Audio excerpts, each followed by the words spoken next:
Shalom, when the start of souls by giving no praise to Yahweh, Bashem Yahushua, Bashem Kodash, double honors to the Apostle Great Millstone and honors to brothers doing the work, the most in truth and in sincerity. Yahweh's real name, with whom the world ignorantly calls God, Jehovah or Yahweh. His real name is Yahweh. The Son's true name is Yahweh Shai. And when we pray Yahweh, Bashem Yahushua, meaning in, Herming Dan Sham, meaning names Yahweh, and the name of Yahweh Shai.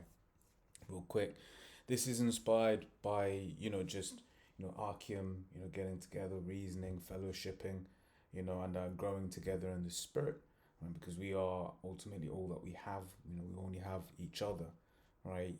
There may be people in the world that we're quote unquote cool with, but ultimately, the true, the true friendship, right, is the brotherhood. Okay, so hey, let's grab this, see where the spirit leads, right? So Psalms 133 from the top. Behold, how good and how pleasant it is for brethren to dwell together in unity, right? So how good and how pleasant it is, right? The Most High gave us this brotherhood so that we can, bounce ideas off of each other, so that we can help each other grow, so that we can help, call each other out, right? So this is Proverbs 27:5. Open rebuke is better than secret love, right? So when we're together and we're rebuking each other and we're helping each other, ultimately it's for the purpose of what? For the purpose of growth, right? Also teaching us, about order, right?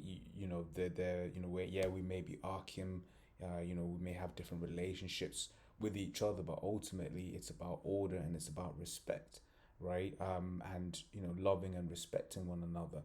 Like for instance, I forget which disciples it were, but when the disciples of a lower rank basically ran to Yahweh Shai's. Let me look that up real quick.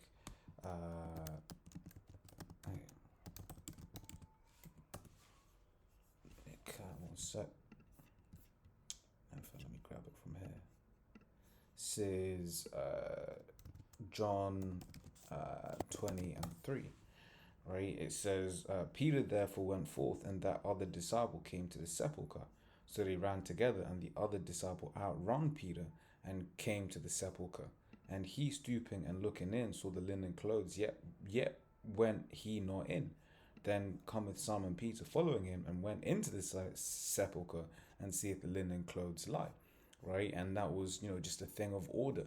Right, and that's, one of the things that this truth teaches us, order, because ultimately, scriptures speak about letting everything be done in decency and in order, right? And that important thing about maintaining respect for one another, right? And learning how to,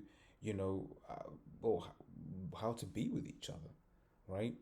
A foreshadowing of the kingdom, right? Wherein we all going to be right, but there's also going to be a hierarchy, right? So it's learning all of these different things.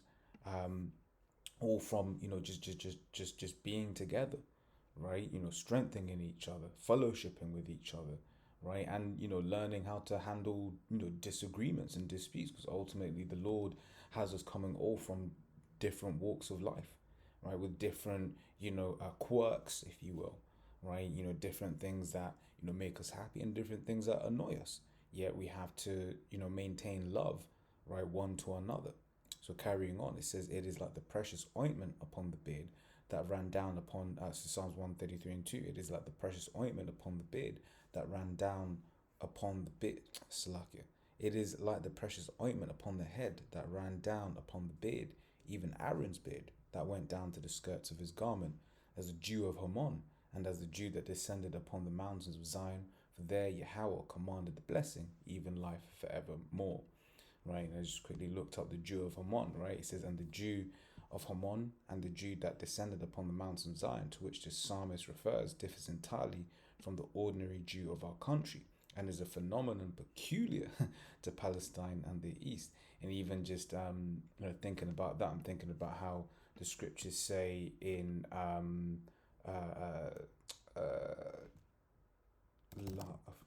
no.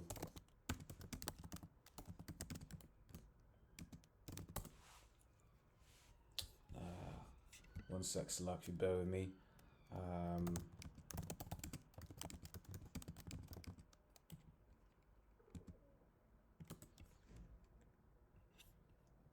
That's the one.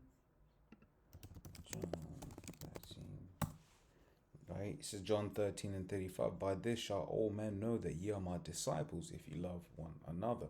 Right? So the love that we have for one another in the eyes of this world, especially, the fact that you're seeing so-called black men, which and so-called black and Hispanic men, so-called, right, which have a negative view in, a portrayal in this world, right, seeing us all together, seeing us dealing with respect, right. Akim can, what's the word I'm looking for, can attest that most people find it peculiar. They're like, yo, hey, these brothers, they something special about them, right? They're peculiar, right? But in a good way. Right, it is as a soft mist that comes from the Mediterranean during the summer when the heat is greatest and the country is burnt up with terrible sunshine. It is attracted by inland heights and considered in copious moisture upon their sides and creeps down upon the plains, reviving and refreshing every green thing. It says it comes first all from Mount Hermon and helps to keep up its unchanging robe of snow and to fill its springs and feed its cedars, and then it flows down and makes the corn to grow, right, green in the valleys, right. So even once again, even just listening to and reading this about some of the things that that the Jew does, what makes things come alive, right. And even that saying that, I was thinking about how we sharpen each other, right. We keep each other growing and flowing in this thing, right. Because what if we don't grow, if we stay stagnant, right, then what happens with stagnant water, man? Stagnant water is dangerous ass shit. Right. So it says yeah, in the valleys and the vines to swell out their purple grapes in the vineyards, and the lilies to unfold their crimson radiance in the field, right. So I will, Lord's will, if I remember, I'll pop this in the description box to read the rest. It's quite a long read, right. But once again, that's just speaking on why that parallel was made. Okay. So read that one, right. So, did we read that one? Well, I'll read it anyways. John 13 and 34. A new commandment I give unto you, that ye love one another as I have loved you, that ye also love one another. Right? Oh yeah, I did read it. But this shall all men know that ye are myself, if you love one another. Salakia. Right? So Romans 12 and 10 says, be kindly affectioned one to another with brotherly love, in honor preferring one another. Right? So preferring one another, right? And being kindly affectioned, right? In honesty, right? And in sincerity, right. There's Ecclesiastes 4 and 9, right. If I read into it, it says two are better than one, because they have a good reward for their labor, right. And that's it. Two's better than one, right. You think about certain things where it's like you need a few men to lift. You might need a brother to help you move something or whatever, what have you, or bouncing ideas off of each other, right. Reasoning. That's why reasoning is important, right. Reasoning one with each other, right. So that's what you call it, that is this is a true saying, right.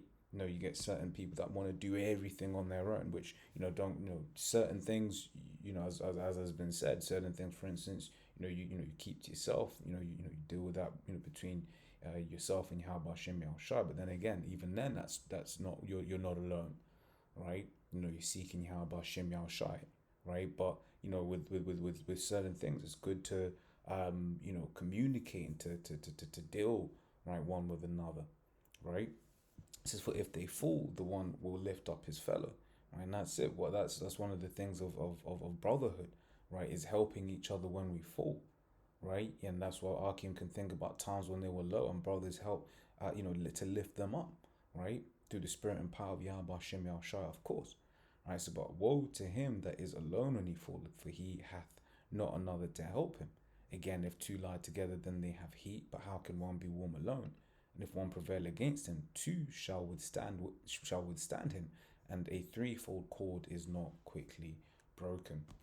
Right. The next precept is Sirach 6 and 14. A faithful friend is a strong defense, and he that hath found such an one hath found a treasure. And that's why this brotherhood is so special, man.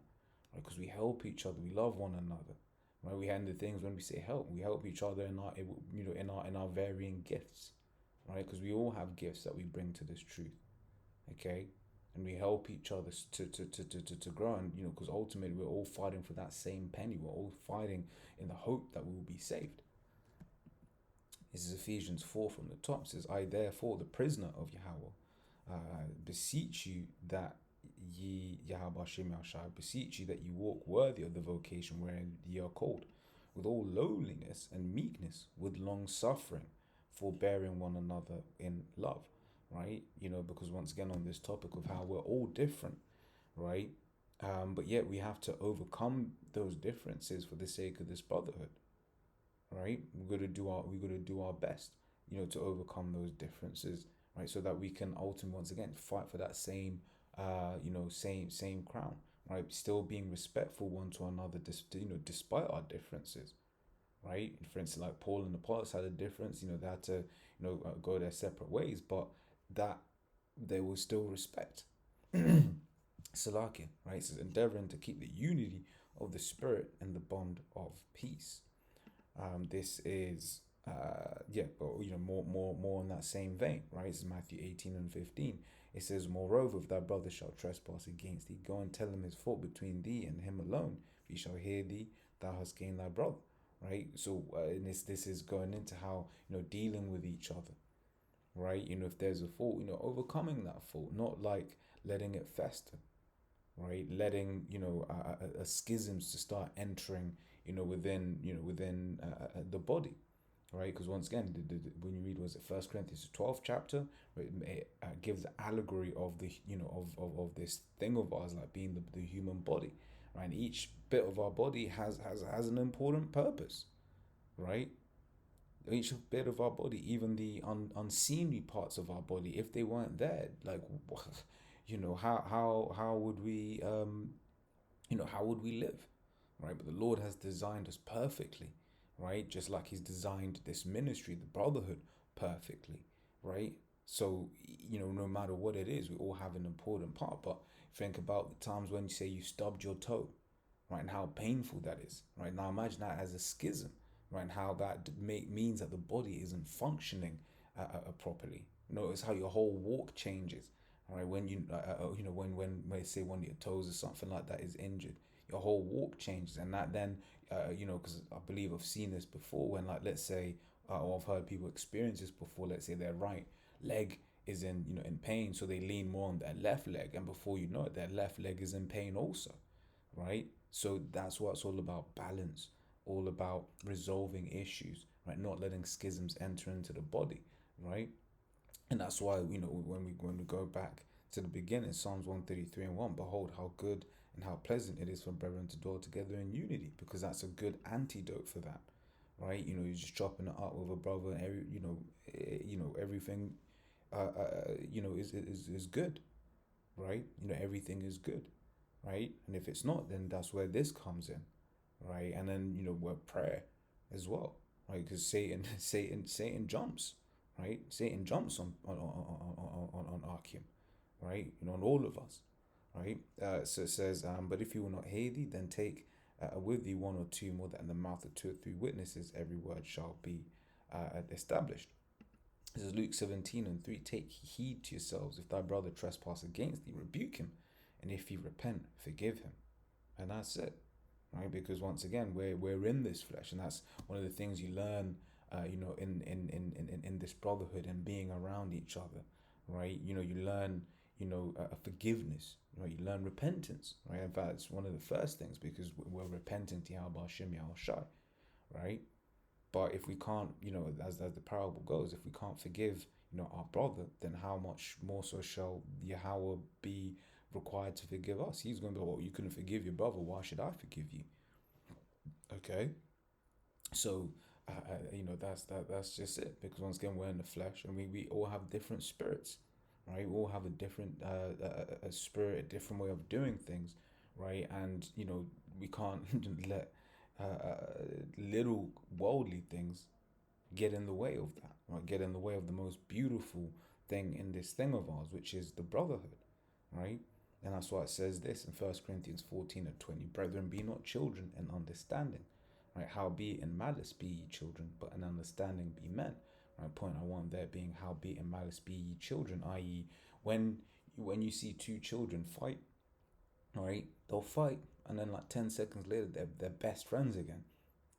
They'll always remember whenever I think of this precept, when I read this precept, I always remember a time when I was in school, year 7. So I'm at this point, this is what I'm like, how old am I? I'm like 12, 13 at this time, right? I'm fighting. I got a best friend, right? And then for whatever reason, we literally start fighting. I'm choking it, right? I'm choking. We're on our way to class. I'm choking it, right? We're having a like beef, right? We're beefing it out, right? And then something else happens. We laugh, dust each other off, and then we just go to lesson like nothing had happened. That's what it's, but that's how we're supposed to be, right? With Arkim, right? We're supposed to just have forgiveness, right, and love for one another, and once again not let this these demons ultimately, and but little things get in the way of that, right? And then to end it off, this is Hebrews 13:1. Let brotherly love continue, right? And that's ultimately what it is, letting brotherly love continue, right? Once again, getting together, fellowshipping, right, and growing one with another, right? And accepting Akim, for their quirks, right? And yeah. So as always, Lord's will, that was edifying. Till next time we say, Shalom.